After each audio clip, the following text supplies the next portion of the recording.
Halo adik-adik, kembali lagi bersama Asik Belajar Sosiologi. Nah, kira-kira kalian sudah tahu belum materi apa yang kita pelajari saat ini? Ya, tepat sekali. Kali ini kita akan belajar materi sosiologi, yaitu permasalahan sosial dan globalisasi. Apakah kamu tahu pengertian globalisasi, permasalahan sosial yang timbul akibat globalisasi, dan sikap kritis apa yang dilakukan dalam menghadapi globalisasi? Kalau belum, yuk simak penjelasan kakak berikut ini.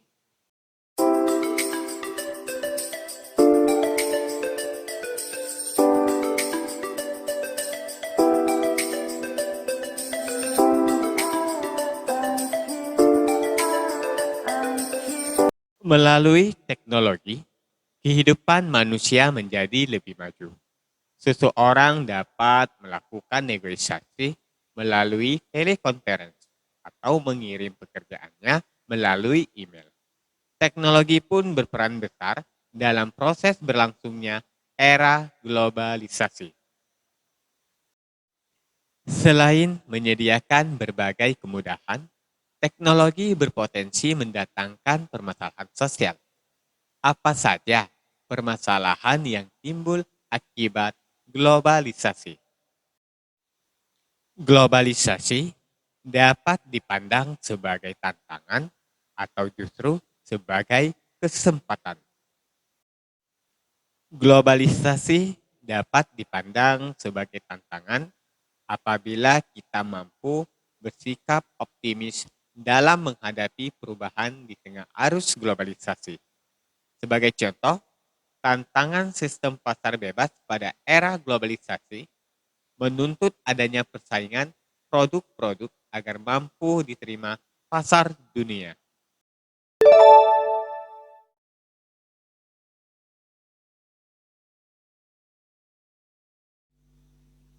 Globalisasi adalah proses integrasi internasional yang terjadi karena adanya pertukaran pandangan dunia, produk, pemikiran, dan aspek-aspek kebudayaan lainnya.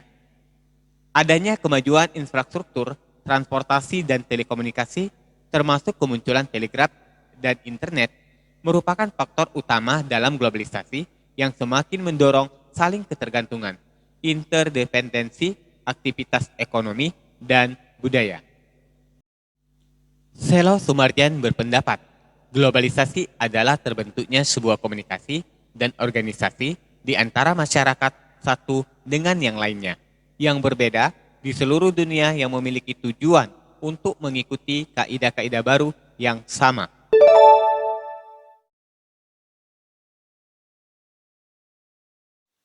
Di sisi lain, globalisasi akan menjadi kesempatan apabila masyarakat memiliki sumber daya berkualitas. Sumber daya manusia merupakan aset terpenting yang dimiliki suatu negara, karena manusia mampu mengelola, menciptakan, dan memanfaatkan sumber daya alam di sekitarnya. Apakah peserta didik mengenal merek-merek dagang yang ada pada video? Penggunaan produk-produk tersebut dalam kehidupan peserta didik menunjukkan bahwa globalisasi secara ekonomi telah peserta didik alami secara langsung. Globalisasi ibarat pisau bermata dua. Di satu sisi, globalisasi membuka peluang membanjirnya produk-produk impor ke pasar domestik yang mengganggu stabilitas perekonomian. Di sisi lain, globalisasi membuka peluang pasar produk dari dalam negeri untuk dikenal oleh pasar internasional.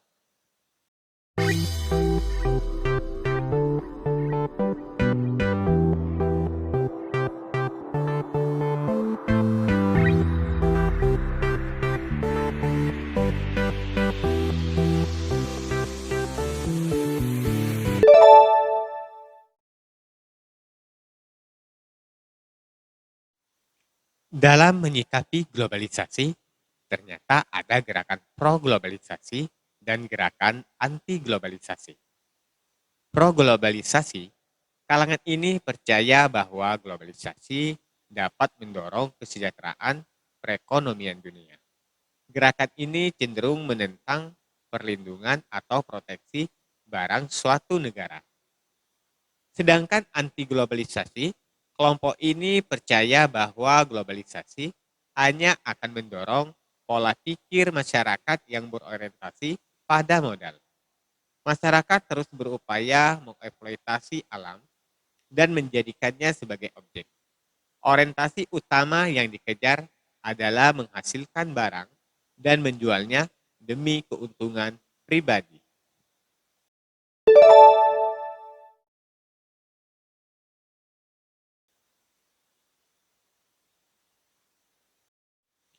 Dampak globalisasi bagi kehidupan. Ada kenyataan bahwa globalisasi memiliki dampak positif dan dampak negatif. Pada bidang ekonomi, dampak positif menambah sumber devisa negara. Dampak negatif, negara berkembang cenderung bergantung pada investasi asing. Sedangkan di bidang sosial, dampak positif budaya lokal atau daerah mulai dikenal dunia. Dampak negatif, kultur shock. Masyarakat merasa gegar terhadap budaya baru yang muncul sehingga merasa tidak dapat bergantung pada budaya aslinya. Di bidang politik, dampak positif meningkatnya hubungan diplomatik antar negara. Dampak negatif, kebijakan yang telah disepakati secara internasional sering tidak sesuai kehidupan atau ideologi suatu negara berkembang.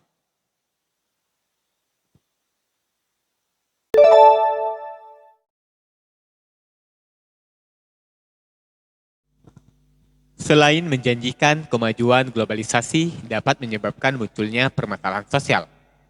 Permasalahan sosial akibat globalisasi di tingkat global, salah satunya neokolonialisme. Umumnya berupa pemberian bantuan dalam bentuk pinjaman lunak kepada negara berkembang melalui lembaga keuangan seperti IMF dan Bank Dunia. Oleh karena terjerat utang terus-menerus, akhirnya sumber daya alam negara tergadai untuk membayar utang. Permasalahan sosial globalisasi di tingkat lokal, yakni perluasan industri perusahaan multinasional mendorong perubahan pada sektor mata pencaharian penduduk lokal. Pembangunan pabrik mendorong penduduk beralih mata pencaharian, yaitu sebagai buruh pabrik.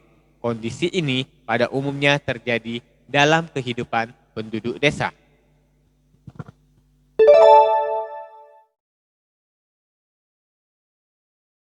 Sikap kritis yang harus dilakukan dalam menghadapi tantangan globalisasi, yakni satu, meningkatkan kualitas sumber daya manusia, dua, berpegang teguh pada norma-norma sosial, tiga, mewujudkan globalisasi, empat, menumbuhkan sikap bangga terhadap identitas bangsa Indonesia, lima, gerakan kembali ke alam.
Sekian materi yang kakak sampaikan.